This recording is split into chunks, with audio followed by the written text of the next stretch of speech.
Hello students, welcome to SSD educational classes and I am your friend Kashish Mehra and today we are going to study about the basic principles of accounting. तो आज जो हम पढ़ने जा रहे हैं वो है बेसिक प्रिंसिपल्स ऑफ अकाउंटिंग। तो एक्चुअली इससे पहले हमने ऑलरेडी ही एक वीडियो बनाया हुआ है जहाँ पे हमने बेसिक एजम्पशंस के बारे में बताया है, बेसिक टर्म्स के बारे में भी आपको बताया है। तो ये पूरा एक सीरीज़ चालू है यहाँ पे जो आपको अकाउंटिंग के बेसिक टर्म्स एंड कंडीशंस, उनके प्रिंसिपल्स के बारे में बताने वाले हैं। तो आज का जो टॉपिक है वो हम स्टार्ट करने जा रहे हैं बेसिक प्रिंसिपल। लेकिन उससे पहले मैं आपको बताना चाहूँगी कि अगर आपको मेरे इस वीडियो के वो नोट्स चाहिए तो आप मेरी वेबसाइट पे जा सकते हैं जिसका नाम है ssdclass.com। तो यहाँ पे आपको ईजिली मिल जाएंगे आपके नोट्स और आपको ये डिस्क्रिप्शन बॉक्स में इसकी लिंक भी मिल जाएगी। चलिए स्टार्ट करते हैं। सबसे पहला जो प्रिंसिपल बताया गया है वो है accounting entity concept. According to this concept business is treated as an entity. Business कैसा माना जाता है? एक एंटिटी की तरह। मतलब हमारा जो बिजनेस है वो अलग है और हमारा जो ओनर है वो दोनों अलग है। हमेशा हमें अपने बिजनेस को और ओनर को अलग अलग ही रखना है।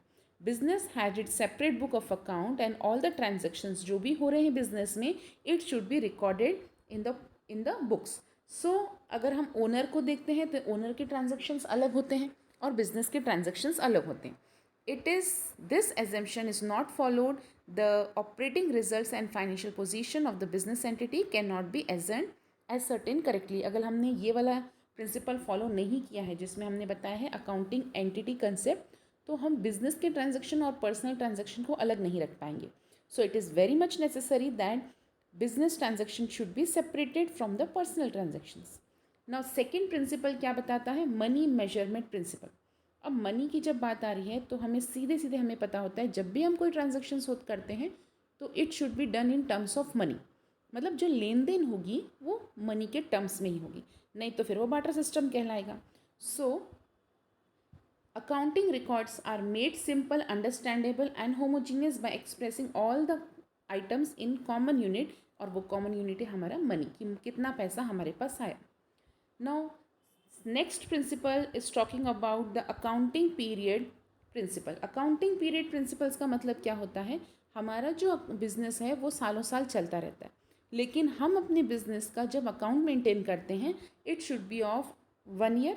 अब वो 1 ईयर कोई भी हो सकता है। 1 ईयर मीन्स 12 मंथ के लिए हम उसको कैलकुलेट करते हैं, तो वो 1 ईयर कोई भी हो सकता है। आप अपना अकाउंटिंग 1 जनवरी से 31 दिसंबर तक कर सकते हैं, या आप अपना अकाउंटिंग 1 अप्रैल से 31 मार्च तक कर सकते हैं। तो आप जो भी अकाउंटिंग करोगे, आप जो भी अकाउंट मेंटेन करोगे वो 1 साल का होना चाहिए, जिसको हम बोलते हैं accounting period principle. Dual aspects principle. Dual aspects principle का मतलब होता है कि आपके जो ट्रांजैक्शन है वो 2 बार रिकॉर्ड किए जाते हैं। जैसे एक साइड होता है डेबिट, एक साइड होता है क्रेडिट। तो आपके जो ट्रांजैक्शंस हैं वो 2 बार रिकॉर्ड किया जाएगा। इसलिए कई बार हम अकाउंटिंग को double entry system of book keeping भी बोलते हैं, क्योंकि हर एक ट्रांजैक्शंस 2 बार रिकॉर्ड किया जाता है। एक एंट्री डेबिट साइड में होती है और एक एंट्री क्रेडिट साइड में होती है। अब इसको अच्छे से समझने के लिए आपको हमारे आगे की वीडियोस के बने रहना पड़ेगा, क्योंकि हम आगे जाके आपको यही सब समझाने वाले हैं कि किस तरीके से जर्नल एंट्रीज की जाती है, लेजर कैसे किया जाता है। ये सब इस वीडियो में या फिर आगे की इस पूरी सीरीज़ में कवर किया जाएगा। चलिए स्टार्ट करते हैं। नेक्स्ट हमारा principle that is historical cost principle. अब ये हिस्टोरिकल कॉस्ट प्रिंसिपल का क्या कंसेप्ट है? According to this principle an asset is recorded in the books of account at the price which it is acquired. अब ये विच it is acquired का मतलब है जितने में हमने वो सामान खरीदना है, जितने में भी हमने वो एसेट खरीदा है, हम उसकी कॉस्ट प्राइस को ही मेंशन करते हैं, कॉस्ट प्राइस ही लिखते हैं। मार्केट प्राइस और value of asset and price level changes, तो कभी कभी महंगाई होने की वजह से या डिफ्लेशन की कंडीशन की होने की वजह से मार्केट प्राइसेस में चेंज आता है। The cost of asset relates to its path, it is refer to as historical cost. क्योंकि आपका जो एसेट है उसकी वैल्यू हम जितने में खरीदी थी उतने में ही देखना चाहते हैं, उतने में ही हम रिकॉर्ड कर रहे हैं, इसलिए हम इसको हिस्टोरिकल कॉस्ट का भी नाम दे सकते हैं। Now next concept is principle of full disclosure. ये प्रिंसिपल ये बताता है कि हमारे बिजनेस में जब भी हम बिजनेस मेंटेन कर रहे हैं तो ये जितने भी रिकॉर्ड्स हम मेंटेन कर रहे हैं, whether it is ledger account, journal account, balance sheet, liabilities, assets, जो भी हम मेंटेन कर रहे हैं, ये फुल डिस्क्लोजर होना चाहिए हमारे कुछ लोगों के लिए। वो कौन लोग होंगे? जो लोग हमारे बिजनेस में इंटरेस्ट रखते हैं।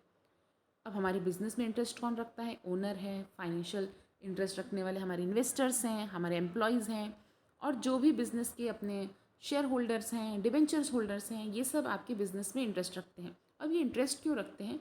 उनको पता लगना होना चाहिए कि हमारे पूरे साल भर की सेल कितनी है, कितना सेल रिटर्न आ रहा है, कितने हमारे पास एसेट हैं, कितनी लाइबिलिटीज़ हैं, तो जिससे वो हमारी कंपनी में इन्वेस्ट आसानी से कर पाए।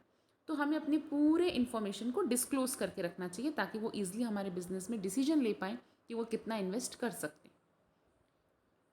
Next concept tell us about the revenue recognization concept. Revenue recognization concept का मतलब क्या होता है? This concept hold that revenue is considered to have been realized when a transaction has been entered into the obligation to receive the amount has been established।